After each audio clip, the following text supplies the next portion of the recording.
வங்கக் கடல் கடைந்த மாதவனை கேசவனை திங்கள் திருமுகத்து செய்யிழையார் சென்றிறைஞ்சி அங்க பறை கொண்ட ஆற்றி அணி புதுவை பைங்கமலத்தன் திரையார் பட்டர்பிரான் கோதை சொன்னார் சங்கத்தமிழ் மாலை முப்பத்தும் தப்பமே இங்கு இப்பரிசுரைப்பார் ஈரிரண்டு மால்வரை தோள் செங்கண் திருமுகத்து செல்வ திருமாலார் எங்கும் திருவருள் பெற்று இன்புருவர் ఎంబావాయ్. ఓడలుగల పాలసముద్రమును దేవతల కోసం మథించి వారికి అమృతాన్ని ప్రసాదించినవాడును. బ్రహ్మరుద్రాదులకు ప్రభువైనట్టి నారాయణుణ్ణి చంద్రముఖులైన గోపికలు అలంకృతులై చేరి మంగళాశాసనము చేసి గోకులమునందు పనై అను వంకతో స్వామి కైంకర్యమును పొందారు. వీరు పొందిన ఈ కైంకర్య విధమునంతను అలంకారమైన శ్రీ విల్లుపుత్తూరులో అవతరించినట్టియును తామర పూసల మాలలను ధరించిన పేరియాల్వార్ల పుత్రిక అయిన గోదాదేవి సాయించింది.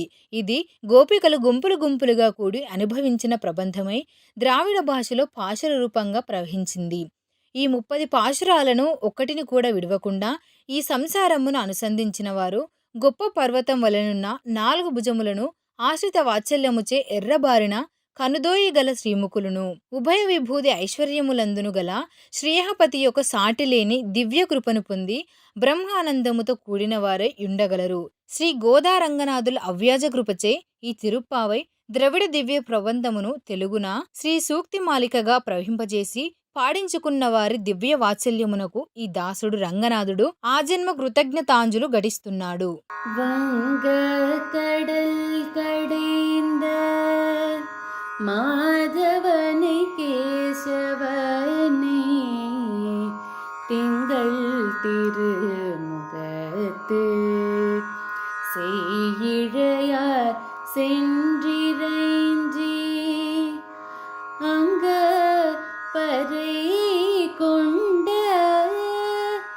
ஆற்றி அணி புதுவை பைங்கமலத்தன் திரையார் பட்டர்பிரான் கோதை சொன்னார் சங்கத்தமிழ் மாலை முப்பத்தும் தப்பமே இங்கு இப்பரிசுரைப்பார்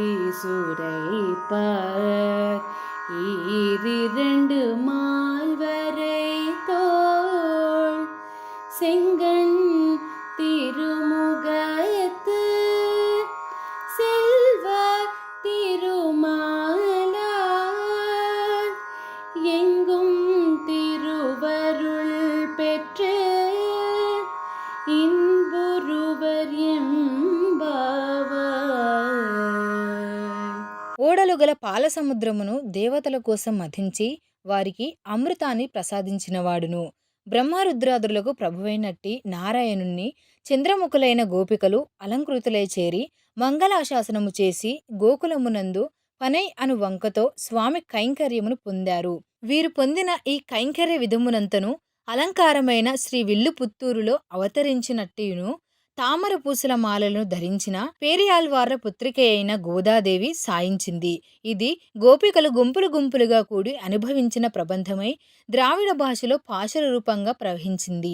ఈ 30 పాశురాలను ఒక్కటిని కూడా విడవకుండా ఈ సంసారమును అనుసంధించిన వారు గొప్ప పర్వతం వలెనున్న 4 భుజములను ఆశ్రిత వాత్సల్యముచే ఎర్రబారిన కనుదోయి గల శ్రీముఖులును ఉభయ విభూది ఐశ్వర్యములందును గల శ్రేయపతి యొక్క సాటిలేని దివ్య కృపను పొంది బ్రహ్మానందముతో కూడిన వారై ఉండగలరు. శ్రీ గోదారంగనాథుల అవ్యాజ కృపచే ఈ తిరుప్పావై ద్రవిడ దివ్య ప్రబంధమును తెలుగున శ్రీ సూక్తి మాలికగా ప్రవహింపజేసి పాడించుకున్న వారి దివ్య వాత్సల్యమునకు ఈ దాసుడు రంగనాథుడు ఆజన్మ కృతజ్ఞతాంజులు గడిస్తున్నాడు.